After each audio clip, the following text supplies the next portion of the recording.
чоң трагедиялардын бирөөсү бул ошол ата-энелердин ошол балдарынын тандоосун кабыл албагандыгы.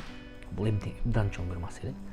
Себеп бул биринчиден ошол алар өздөрү бир түзүлүп калган бир картинаны көрүшөт келин жөнүндө. Анан экинчи нерсе жердин алыстыгы жөнүндө сүйлөшөт. Мисалы бул жактан экен же тиги жактан экен деген бөлүнүүлөргө келишет.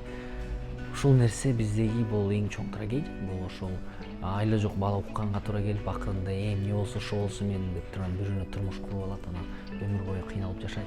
Же атасы ата-энеси ал кыздан жакшы мамиле көрбөйт, же бала кыз менен жакшы жашай албайт. Ушундай нерсе бар да. Бул жерде баладан эмес, эми угуш укпаш керек деген бул ар бирөөнүн тандоосу. Анан укпай койсо да ата-эне аябай жүрөгү назик, анан аларды сыйлаш керек, урматташ керек, кыйын суроо. Бирок ата-энелерге көбүрөөк кайталат эле. Баланын тандоосу баарынан бийик болуш керек. Баланын каалоосу баарынан бийик болуш керек. Ошол нерсени сыйлашыбыз керек. Кандай күн болсо дагы бактылуу жашайбы, кандай болот, бала өзү чечим кабыл алып, өзү тандап, өзү ошол нерсени чечим кылыш керек. Ошондо адам өзү жоопкерчилик алат. Өзүнүн жоопкерчилиги алган адам эч убакта күнөөнү бирөөдөн издебейт.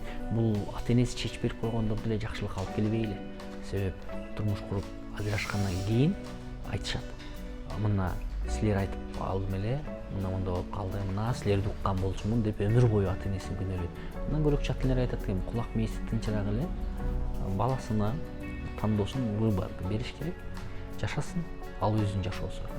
Ошол нерсеге ата-энелерге суранат элем. Анткени тандоого эч убакта баланын бул жубай, партнер түгөй тандоо деле эмес.